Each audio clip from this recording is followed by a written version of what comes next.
G'day guys, it's Phantom, and today I'll be talking about the new Travis Scott album, Utopia. This is his fourth studio album from his last one being 5 years ago, Astroworld, which I believe is Travis's best album, but that's just my opinion though. Second being Rodeo. So it really comes down to Utopia and Birds in the Trap. Which one's better for me, but we're not going to be talking about that at the moment. We're going to be talking about the album of Utopia. Now, the hype for this album has been, it's probably one of the most hyped album ever since that this concept, this title got kind of like announced, leaked kind of. People gone crazy when he dropped those two tracks, like the EP, Dystopia, including Escape Plan and Mafia. I thought that was what the album was going to sound like, because those tracks are amazing in their own individual sounds, and they sounded completely different to Astroworld. It was the same with like all of his features up until this point. So hearing what I heard on this album, at first listen I was kind of disappointed, and I honestly expected to have the same sort of feel from those songs and those features. But what I got and what I heard, I was kind of disappointed. But I managed to listen to the entire album about 5 times over the weekend, once just before recording, and it has grown on me a bit. There's still a few problems that I still have, and there's some things that I like more, but let's go individual tracks, give my thoughts on them. The first track being HYAENA, which honestly is an amazing opener. Definitely sets the feel of the rest of the album. It has the first like the opening narration kind of thing. Kind of sounds like something that Kendrick might do, and that entire track just gave the hype. It gave the feel, and the production, the performance from Travis. He just went all in, and amazing song. And then we go straight into Thank God, which again brings off the same energy. But in terms of quality and all the production and the vocal performances and how this album moves, honestly, from that point, that's when I was thinking, is the rest of the album going to sound like this? And again, Thank God, which features KC, who, if you don't know, he was on the part 2 version of Keep My Spirit Alive on Kanye West Thunder, who was honestly one of my favorite parts of that song, and he did his thing as well on here. Thank God is a great track. There is a few lyrics that may trigger some people, but if you don't notice, then you won't care. But yeah, this song's pretty solid as well. Modern Gem has a hard-hitting production. The drums hit. He has this cool little like reverb echo, vocal changes in and out. Again, his rap performance is amazing in this. The production does get a bit repetitive, and the outro was a little bit too long, but you know, it was a hard-hitting track, and the feature from Adizo Touchdown was pretty solid. Wasn't too bad, but wasn't the best feature, but, you know. And we got into My Eyes, which is kind of like a two-parter song. The first part is just like this chill, nice, and pretty sweet vocal performance from Travis again. And then we see like a cool little Sampha feature, which I want to hear more of. Sampha is an amazing vocalist, and him on Kendrick Lamar album on his feature on Father Time. I just want to hear more from him, and he did his thing as well, as well as a feature from Aniva. Boniva or whatever. I'm sorry if I pronounced his name wrong. Both of their features were pretty good. And the second part of the song was very heartening as well. It was kind of a bit slow on the first part, but it was sweet. I thought it was very, very nice. And then we're going to God's Country, which is kind of like this eerie, sinister kind of sound. It was supposed to be a Kanye song as well, but he wasn't on it, which is it's a bit unfortunate, a bit disappointing, but that song is amazing. A little bit too short though, but I thought it was a great song. Then we're going to Sirens, which at this point, it does kind of go downhill. The song is fine, the production is okay, but this song wasn't all that for me. But we do get a very, very nice transition to Meltdown, which features Drake, which is basically Sicko Mode 2.0. Obviously, it doesn't give as much of a hype from that song. Meltdown is, again, pretty solid. Definitely one of my favorites. And then we go on to the worst track on the album, Fiend, which is the most popular song at the moment, but it is the worst.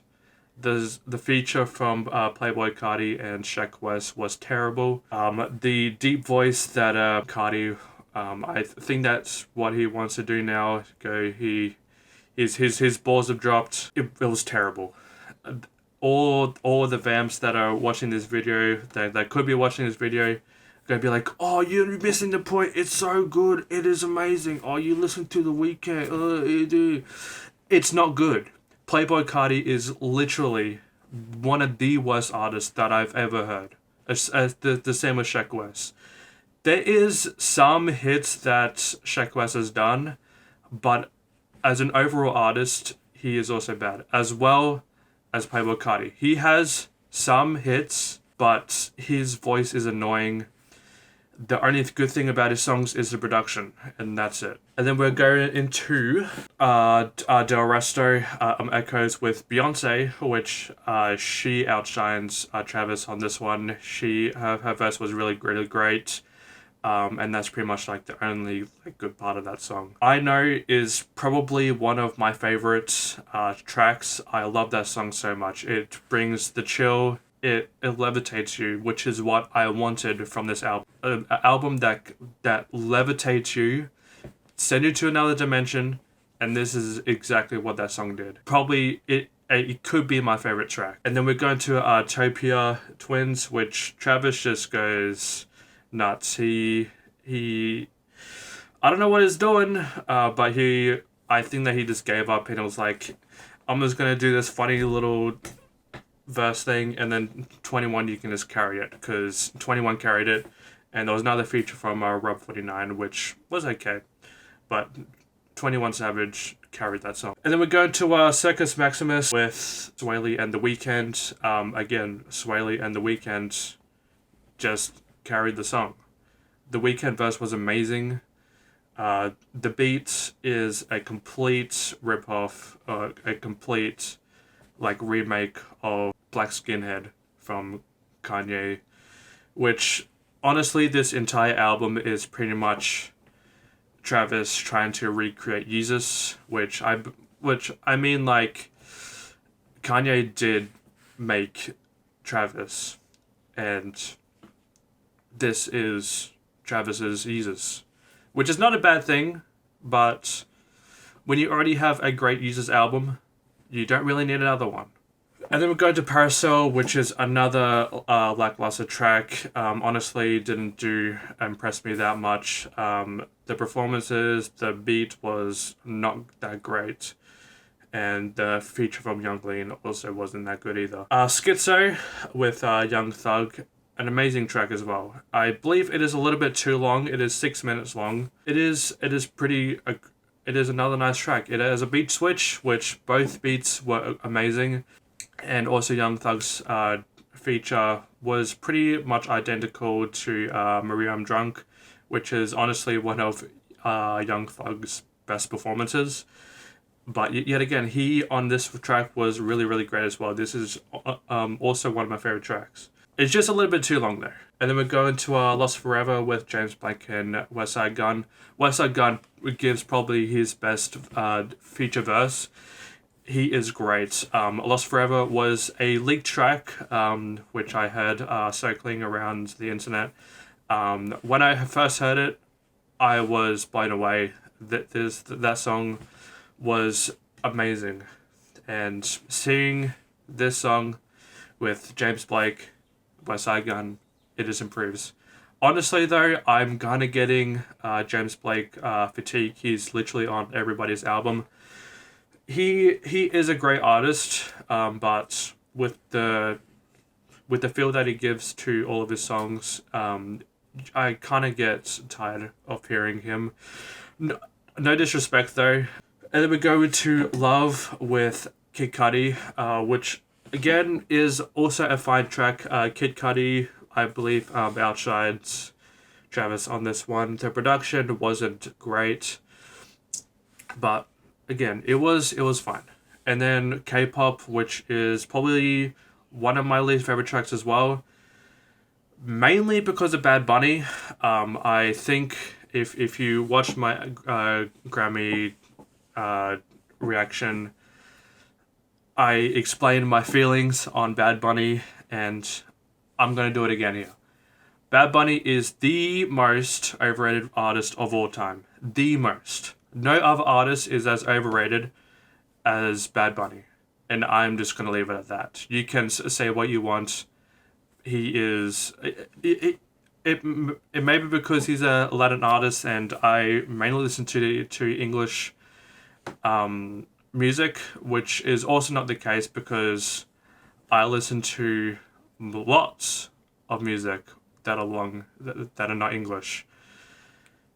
Bad Bunny is not it. He is easily the worst part of this song.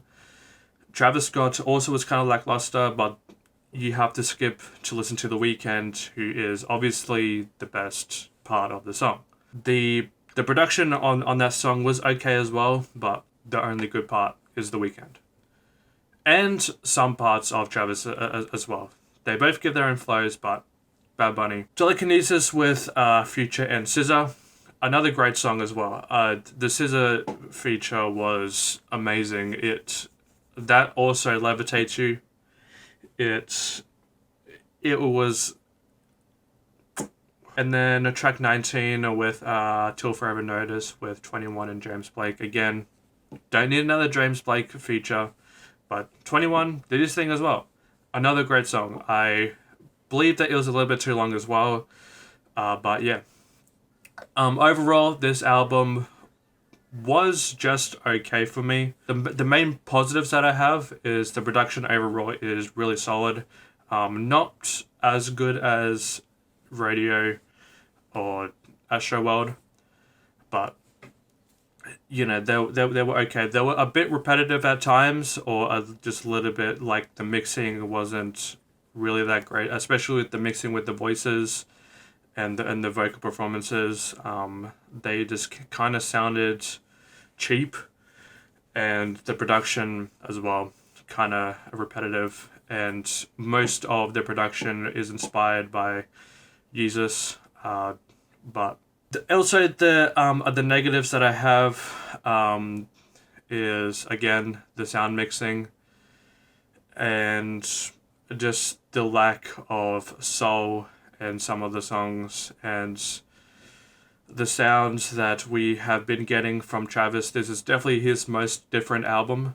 You probably won't hear another album from him, but if this is the album that we're getting after 5 years, I honestly don't believe that is worth that 5 years. Astroworld was made in 2 years. Apparently this this album was made across of 10 years. God Country, I believe, was like beginning to be made about like 10 years ago or something. But across the 5 years, the features and the little EPs were way better than what we got here. It is 19 tracks, an hour long. Honestly, I got a bit bored and I just wanted a bit more. That is just me though. That is just my opinion, but I just wanted more out of it. And it would be pretty cool, considering that, you know, with the little EP being Dystopia, that this album is kind of like a double album where we get Dystopia later, or if Dystopia is going to be a deluxe album with extra more tracks. But if this is what we're getting after 5 years, I'm kind of disappointed.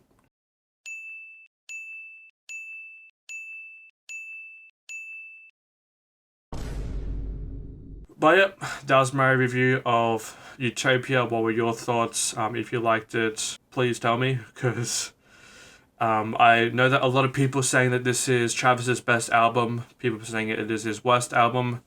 Honestly, this probably is tied with Birds in the Trap at being number 3, but, you know, Utopia. Yep, that was my review. What are your thoughts? And yeah, have a good one.